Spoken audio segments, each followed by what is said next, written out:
เอาสบายดีทุกคนสบายดียามตอนเศร้าเลยนะทุกคนเลยนะตอนนี้ก็เวลากับ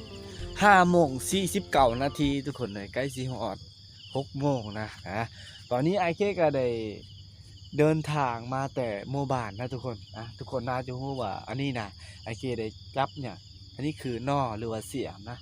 สิไปวิดีโอนี้กับไอเคจะได้พาทุกคนไปเบิ้งวิถีชีวิตการหาอยู่หากินหรือว่าเอาอาหารจาก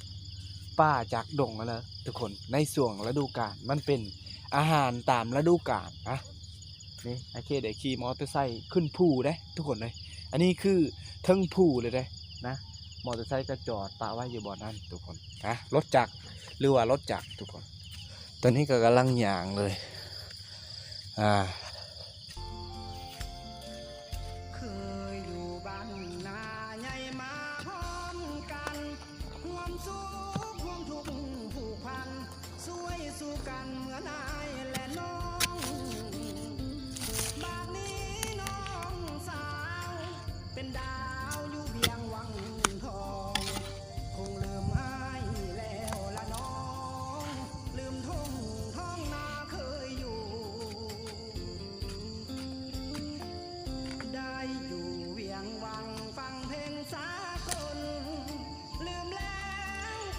นี่มันก่อไม่ไล่ฝนตกไม่ไหมมันก็ออกทุกคนเลย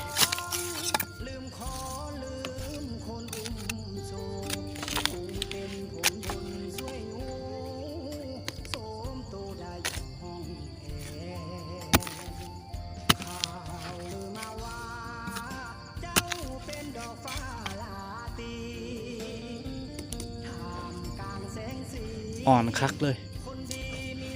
หักออกมาติดดิน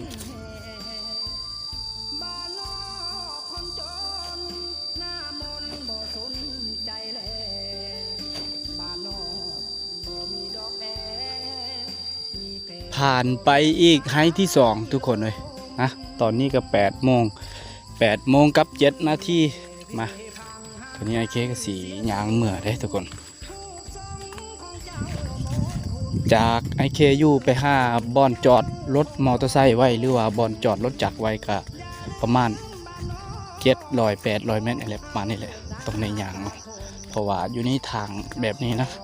ก็บ่อยากขึ้นปันไดทุกคนกำลังยางลงเลยตอนนี้หน่อไม้ก็ออกหลายอยู่พอได้อยู่ทุกคนนะ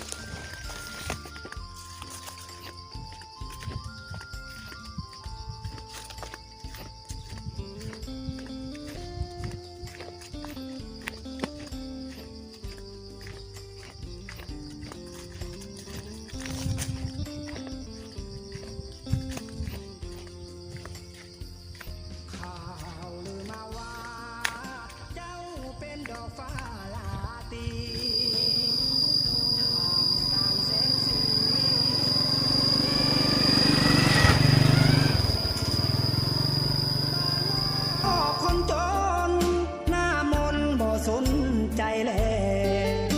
บ้านนอกบ่มีดอกแอมีแต่ก็เพียงสายลมเมื่อแอเพพังห่างกายเสียสูญ